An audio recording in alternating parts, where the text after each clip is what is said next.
نحمده ونصلي ونسلم على رسوله الكريم أما بعد فأعوذ بالله من الشيطان الرجيم بسم الله الرحمن الرحيم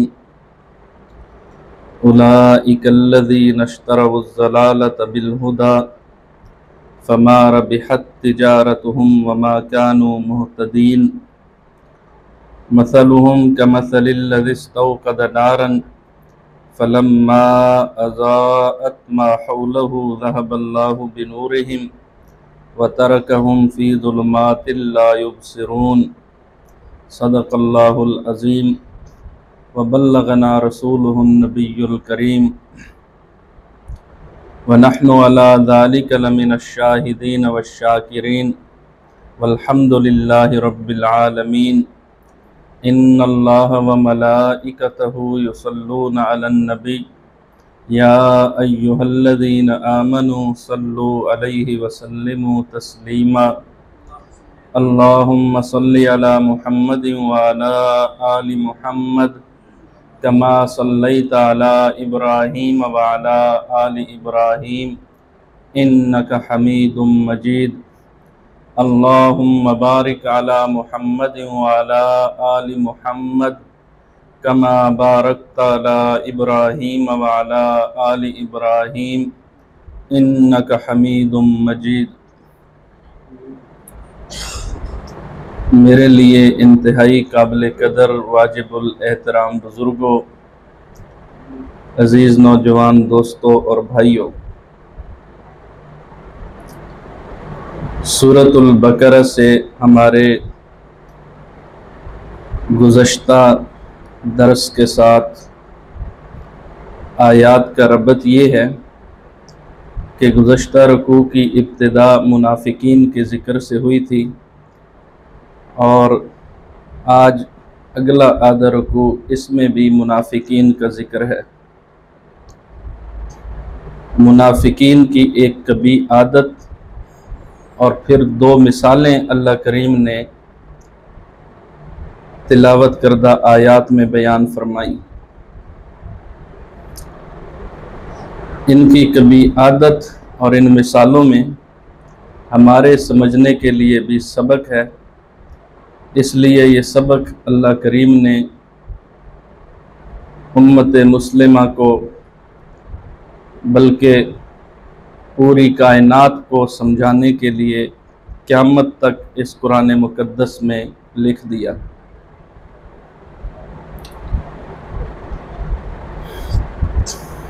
گزشتہ آیات میں منافقین کی جھوٹی باتیں، ان کی دوغلی پالیسیاں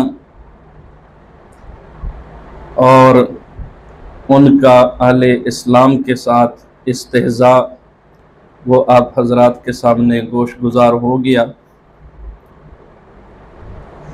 اس آیت میں اللہ کریم نے منافقین کی ایک کبھی عادت اور حرکت کو ذکر فرمایا اولئک الذین اشتروا الضلالۃ بالہدی فما ربحت تجارتہم وما کانوا مہتدین۔ یہ منافقین ایسے بدبخت ہیں کہ جنہوں نے ہدایت کے بدلے میں گمراہی کو خرید لیا۔ جب انہوں نے یہ خریداری کی اور یہ تجارت کی تو ان کو اس تجارت نے کوئی نفع نہیں دیا اور ہدایت انہوں نے حاصل نہیں کی۔ میرا مزاج ہے تھوڑا سوال جواب کے انداز میں بات سمجھانے کا، یہ ٹھیک ہے یا پھر سادی سادی؟ یہ ٹھیک ہے؟ اچھا، آیت کا خلاصہ کیا ہے جی؟ کہ منافقین نے ہدایت کے بدلے میں گمراہی کو خریدا، اس خریداری اور تجارت نے ان منافقین کو کوئی فائدہ نہیں پہنچایا ہدایت کی صورت میں۔ یہاں پہ سوال پیدا ہوتا ہے کہ منافقین تو کافر تھے، انہوں نے منافقت کر کے اپنے کفر کو چھپایا ہوا تھا، ہدایت تو ان کو ملی نہیں تھی۔ جب یہ ہدایت پہ نہیں تھے کفر پہ تھے، تو انہوں نے ہدایت کے بدلے میں گمراہی کو کیسے خریدا؟ خریداری تو تب ہوتی کہ ہدایت کی نعمت تو ان کے پاس ہوتی، ہدایت تو تھی نہیں، تو پھر گمراہی ہدایت کے بدلے میں کیسے خریدی؟ جواب: گزشتہ درس میں ایک حدیث پاک ذکر کی تھی، جو کہ حدیث پاک کی معتبر ترین کتاب، جس کو اصح الکتب بعد کتاب اللہ، کتاب اللہ کے بعد سب سے صحیح ترین کتاب جس کو کہا جاتا ہے، بخاری شریف۔ بخاری شریف میں روایت موجود ہے، دیگر کتب میں بھی ہے، کہ کل مولود یولد علی فطرت الاسلام فابواہ یحودانہ او ینصرانہ او یمجسانہ، کہ اللہ کریم ہر پیدا ہونے والے بچے کو فطرت اسلام پہ پیدا کرتا ہے، پھر ماحول اس کے والدین اگر یہودی ہوں تو یہودیت کے ماحول کی وجہ سے وہ یہودی، نصرانی ہوں تو ماحول کی وجہ سے نصرانی، مجوسی ہوں تو ماحول کی وجہ سے وہ مجوسی بن جاتے ہیں۔ تو وہ جو فطرت تھی، اس فطرت کو گویا کہ انہوں نے بیچ دیا اور ضلالت اس کے بدلے میں اختیار کی، تو اس کو ہدایت کے بدلے میں گمراہی کی خریداری کہا گیا۔ باقی یہ بات اپنی جگہ پہ درست ہے کہ واقعی وہ مسلمان نہیں تھے، منافق تھے، کفر کو اپنے اندر چھپایا ہوا تھا۔ تو اس وجہ سے کہ ان میں اسلام کو سمجھنے کی صلاحیت و استعداد موجود تھی، لیکن ماحول سے متاثر ہو کر انہوں نے گمراہی کو اختیار کیا، ہدایت کو چھوڑ دیا، تو اس کو ہدایت کے بدلے میں گمراہی کی خریداری سے تعبیر کیا گیا۔ اور چونکہ جب بندہ خریداری کرتا ہے، بیع و شراء کرتا ہے، تجارت کرتا ہے، کوئی چیز بیچتا یا خریدتا ہے، تو اس کی غرض اس سے نفع کمانا ہوتی ہے کہ مجھے فائدہ پہنچے، کچھ نہ کچھ بچت مجھے ملے۔ انہوں نے جب ہدایت کے بدلے میں گمراہی کو خریدا، تو گمراہی کوئی منافع والی چیز تو ہے نہیں، کوئی بچت والی چیز تو ہے نہیں، خسارہ ہی خسارہ ہے اس میں۔ تو فرمایا فما ربحت تجارتہم، ان کی تجارت نے ان کو کوئی نفع نہیں دیا، خسارہ ہی دیا ہے، وما کانوا مہتدین، اور ہدایت انہوں نے نہیں پائی۔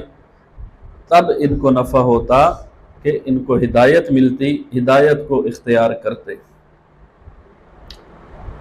اگلی آیت میں اللہ کریم نے منافقین کی ایک مثال بیان فرمائی، فرمایا مثلہم کمثل الذی استوقد نارا فلما اضاءت ما حولہ ذہب اللہ بنورہم وترکہم فی ظلمات لا یبصرون۔ ان کی مثال، منافقین کی مثال ایسی ہے جیسے کوئی آدمی آگ جلاتا ہے، پھر آگ اپنے ارد گرد کو روشن کر لیتی ہے، پھر اللہ کریم نے اس روشنی کو ختم کر دیا، اللہ کریم اس روشنی کو لے گیا، وَتَرَكَهُمْ فِي ظُلُمَاتٍ، اور وہ اندھیروں میں رہ گئے، لا یبصرون، اندھیروں میں وہ کچھ دیکھ بھی نہیں سکتے تھے۔ اب منافقین کی ان حرکات کو اور ان کی عادات کو اللہ کریم نے ایسے بندے کے ساتھ تشبیہ دی ہے کہ جو بندہ آگ جلائے اور آگ جلانے کا مقصد یہ ہو کہ میں اس سے روشنی اور حرارت حاصل کر پاؤں، لیکن جب وہ بھڑکنے لگتی ہے تو وہ آگ بجھ جائے تو اس کا ارد گرد تاریک ہو جاتا ہے، اس کے ارد گرد اندھیرا ہو جاتا ہے، اس آگ جلانے کا اس کو کوئی خاص فائدہ حاصل نہیں ہوتا۔ تو فرمایا کہ ان کے پاس ہدایت، یہ قرآن مقدس، یہ ان کے پاس ایسے ہی پہنچی۔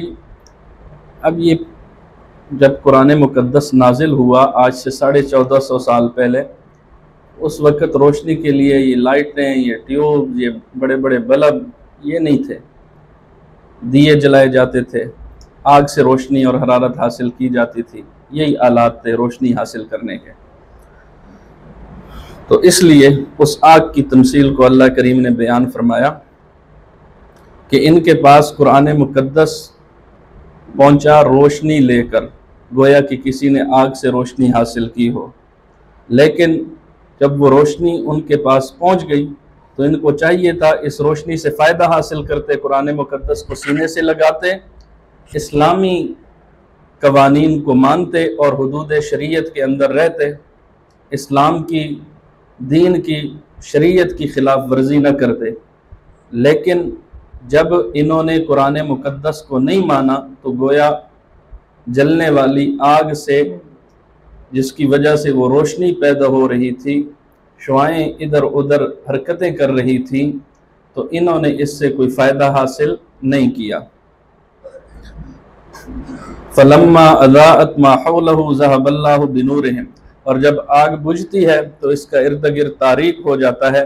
تو جب انہوں نے قرآن مقدس کو سینے سے نہیں لگایا، قرآن مقدس سے روشنی حاصل نہیں کی، تو اللہ کریم نے ان کے مقدر میں گمراہی لکھ دی۔ اللہ کریم نے ہدایت کو ان کے قریب نہ آنے دیا، گویا کہ وہ چراغ سے حاصل کی جانے والی روشنی کی طرح قرآن مقدس کے دلائل کی روشنی اپنے پاس محفوظ نہ کر سکے۔ اور جب آگ بجھ جائے، تاریکی ہو جائے، تو کوئی چیز نظر نہیں آتی، اور جب کوئی بندہ روحانی روشنائی کو، روحانی واضح چیز کو حاصل کرنے کی کوشش نہ کرے تو وہ دلی طور پہ اندھا ہوتا ہے۔ آنکھیں تو اس کی دیکھ رہی ہوتی ہیں، لیکن دل میں ہدایت کی روشنی موجود نہیں ہوتی، اس کو ہدایت نظر نہیں آتی۔ تو ان کو بھی پھر ہدایت نظر نہیں آتی تھی، کیونکہ قرآن کا انکار کیا تھا۔ تو اللہ نے فرمایا صم بکم عمی فہم لا یرجعون،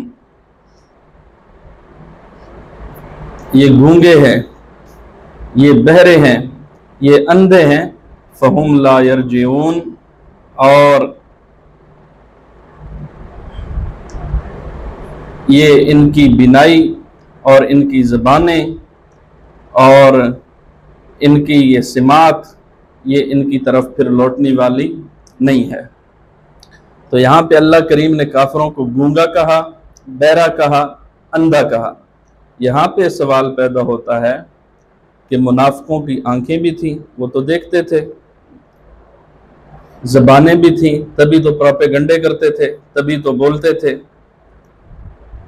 اور ان کے کان بھی تھے، تبھی تو وہ باتیں سنتے تھے، پروپیگنڈوں سے متاثر کرتے تھے اور ہوتے تھے۔ تو اللہ نے ان کو گونگا، اندھا اور بہرا کیوں کہا؟ جواب یہ ہے کہ آنکھوں کا، کانوں کا اور زبان کا مقصد یہ ہے، آنکھوں سے بندہ حق کو دیکھے، کانوں سے حق کو سنے، زبان سے حق کو بیان کرے۔ یہ کانوں سے حق کو سنتے نہیں تھے، آنکھوں سے حق کو دیکھتے نہیں تھے، اور زبانوں سے حق بولتے نہیں تھے، تو تبھی اللہ کریم نے ان کو اندھوں، گونگوں اور بہروں کے ساتھ تشبیہ دی ہے۔ تو میرے اور آپ کے لیے بھی سبق ہے کہ جب بھی حق بولنے کی ضرورت ہو، جب بھی حق سننے کی ضرورت ہو، حق کو دیکھنے کی ضرورت ہو، تو ہم اپنا بہرا ہونے کا ثبوت نہ دیں، بلکہ اللہ نے زبان دی ہے تو حق بولیں، اللہ نے کان دیے ہیں تو حق سنیں، اور اللہ کریم نے آنکھیں دی ہے تو ہم حق کو دیکھیں۔ حدیث مبارکہ میں ہے، مشکات شریف حدیث مبارکہ کی معتبر کتاب ہے، دیگر کتب سے صاحب مشکات رحمہ اللہ نے اس کتاب میں احادیث ذکر فرمائی ہیں۔ اس میں ایک روایت ہے علامات قیامت کے حوالے سے، کہ قیامت کا جب وقت ہوگا، انترا سمن و بکمن و امین ملوک الارض، کہ قیامت کی علامات میں سے ایک علامت یہ بھی ہے کہ وقت کے بادشاہ اندھے ہوں گے، گونگے ہوں گے، بہرے ہوں گے۔ تو یہاں پر بھی یہ بات سمجھ آ جاتی ہے کہ بظاہر تو ہمارے بادشاہ، ہمارے وزیر اعظم، ہمارے وزارت اعلیٰ کی سیٹوں پہ بیٹھنے والے اندھے نہیں ہوتے، گونگے نہیں ہوتے، بہرے نہیں ہوتے، حالانکہ دیگر علامات بعض قیامت کے قریب ہونے کی واضح ہو چکی ہیں۔ تو اس کا جواب بھی یہی ہے کہ ان کے پاس بھی آنکھیں ہیں، لیکن مظلوم نظر نہیں آتا،